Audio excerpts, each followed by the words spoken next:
Good evening. So I'm Deryn Carter. If you've been around Elgin and sports, I'm D. All right. So I'm here to introduce my son, and it's a great honor to introduce him. I'm not sure he had a choice but to pick me, seeing how both his sisters got inducted into the Hall of Fame. They picked me.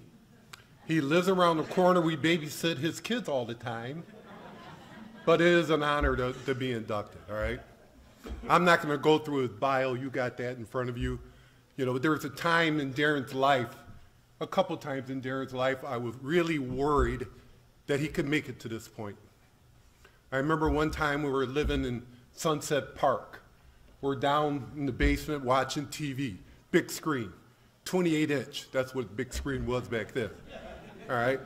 We're watching a basketball game, and Deryn's playing with this little, like, pellet gun, all right? I'm watching him, and he's looking down the barrel of this pellet gun, and he actually pulls the trigger, all right? Now, that's the first sign that he's really going to be an athlete, because he got out of the way, all right? But being the loving dad that I am, I asked him, you can't be that stupid, can you? All right?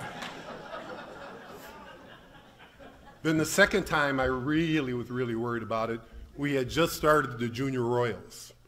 All right, we were playing in a tournament in St. Charles. And while the Elgin-Larkin rivalry is a rivalry, we all hated St. Charles, especially back when it was one St. Charles. Mo, you were long gone by then, but all right? We're talking to little kids and everything. And Brad, I think, was at this tournament. It was a 7th grade tournament, 7th and 8th. We're playing in St. Charles for the championship game. And St. Charles had this big-ass trophy for the winner and these little things for second place, all right? And, of course, St. Charles had their refs. We took second place. All right, so after we got our trophies and everything, we're starting to walk out. Deryn takes his trophy and just chucks it across the court on the floor. And I'm the coach. You know, I got to react to this. And I said in my fatherly tone, if you don't go pick up that trophy, you will never play basketball ever again in your entire life. So you know what he did, right? He obviously went and got that trophy, all right? But that was the kind of attitude, the athlete that he was and everything. And you also see in your bio that he went to 3 different colleges, and a lot of people think that was for actually basketball. Well, it wasn't. He was chasing Claudia around, all right? It took 3 colleges for him to finally, you know, get her to say yes and marry him, all right? And then he, you know, he could settle down. But Deryn's always been a really good athlete, one that hated to lose, all right? But one in the hating to lose, always willing to do the work to win, all right? And that's what you see right now in his coaching at Larkin, all right? He doesn't expect anything more of the kids than what he would do himself. And I think that's what has helped make Larkin a very good basketball program and the best program right now in this area. And I think by the time he's done, he's going to be the winningest coach in Larkin history. That's provided he keeps me as his assistant coach, all right? Ladies and gentlemen, I present to you Deryn Carter.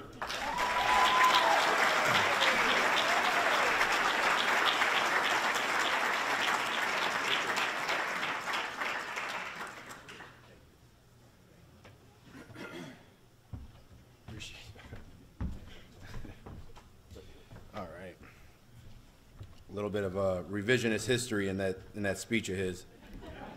One, I did not get out of the way of the pellet. It hit me in my eye. And he left out a couple choice words that he said to me as well. But there are some young kids here and watching. Forgive me as I pull up my speech, just to let everybody know I am what I say either the oldest new school person or the newest old school person. But I put my speech on a phone, all right? So that makes me feel a little younger, all right? It's an honor to be inducted with everybody here today. I can't state that enough. I never really thought I'd be here as a player. So I just want to thank the people who nominated me. I know who you are, and the people who voted for me. And quite honestly, to look at the bios of some of these other people who've been nominated and inducted and seeing it on the wall. I'm not quite sure I'm in your class, but I'm not giving the honor back. All right.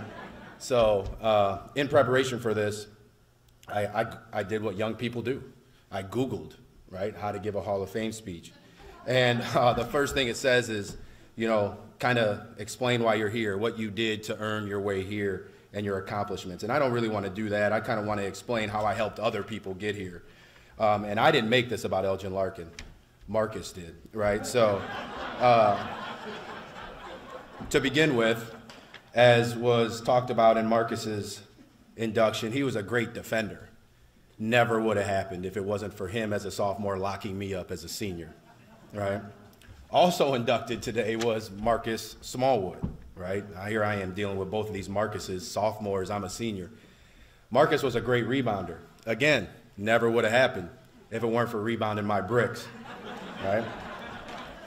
To go on down the list of Elgin people who were Hall of Famers who I had to deal with in high school, Jim Harrington, 290 wins in Elgin. Would never have been at 290 if it weren't for the 6 that he kicked my butt when I was in Larkin. His son, obviously known as the best player in Elgin High School history, over 2,000 some odd points, hundreds of them against Larkin, right?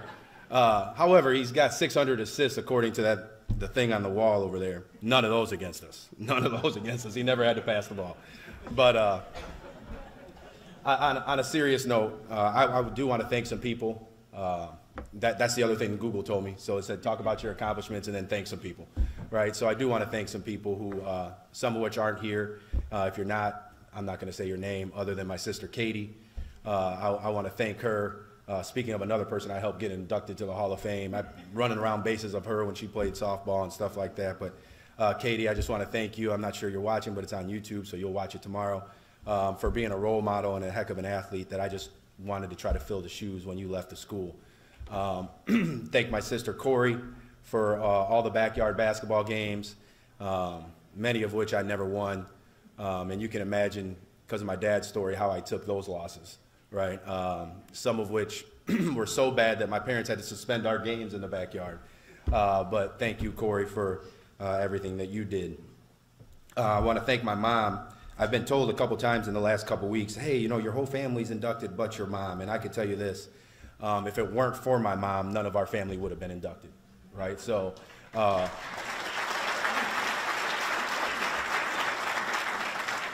while you might not be informally mom, you are informally multiple times, all right? I want to thank my wife, right? Because, and you're like, why I used to thank him as wife? Well, first, because I'm going home with her, but second, because I met my wife when I was 12, right? So she's been by my side, behind my back, in front of me, being my cheerleader, being my coach, being my #1 supporter, but also my #1 critic as an athlete, right? There were plenty of times I didn't want to go to the gym. She was willing to go rebound. She was willing to go work me out. So I want to thank you for all that support, all right? I want to thank my teammates. I want to thank my coaches. Coach Brad Gavlick's here. He was a teammate of mine when I was a sophomore, and I was a scrawny little punk. And he was a senior, and I was the only sophomore playing on a team full of seniors. And he was one of the guys that kind of made me feel comfortable, right? Made me feel comfortable, so I really appreciate that. You know, it's ironic that I get this award here because the rec center, that symbolizes to me the tearing down of the YMCA, right? The YMCA. And the YMCA was where I really learned to love the game, learned to play the game, learned to compete in the game. And the YMCA is where I judged my game. That's where I judged my game. When I was young, I wanted to be good enough that at the end of the day on Saturday mornings that they would let me play when they needed a guy. Then as I got a little bit older, I wanted to be good enough for them to let me play normally. Got a little bit older, I wanted to be good enough that when my team lost, I would be picked right back up, right? So the YMCA is where I kind of saw my game, and then I finally realized that maybe I was starting to become a really good player when the people at the YMCA were worried about me being on a team with other good players, right? So without the YMCA, I know I wouldn't be here. So as weird as it sounds, I've thanked some of them individually. I just want to thank the people at the YMCA. If you've ever played against me, played with me, you helped me get to where I'm at. Last thing, you know, not to talk about any specific things, but basketball to me was a lot more than just on the court stuff. My daughter's here, my son's not here. You can all thank me for that. I love them to death, but we're all better off for it. And I hope my son and my daughter get from sports what I got from basketball, right? Whether it was a small Salvation Army gym where you couldn't shoot a shot so high that it hit the top of the ceiling, a small gym at Lincoln College when I was a freshman, or the beaches of Hawaii that I got to go to because I was playing at St. Louis University. It's not the games, it's not the stats, it's the life lessons that I've learned. I learned humility, I learned self-respect, I learned the ability to kind of criticize yourself and know that you got to grow. And as my kids get older and join sports and extracurriculars, I hope that's the same thing for them, right? So again, I'm a lifelong Elgin resident. I'm back in the city doing things because I love it here and it's in my bones. I cannot express to you enough how grateful I am for this honor. For a very long time, my daughter, who's now getting into basketball, we would come shoot and we would leave and she would say, "Daddy, why are you the only one in your family not on that wall?" Right? So, and I would tell her because I wasn't good enough, right? But maybe I'll get there as coaching. But so some people made some mistakes and made some decisions and they voted for me. Maybe they didn't know who they were voting for, but I'm up there now, honey, and you can't ask that anymore. Thank you guys very much.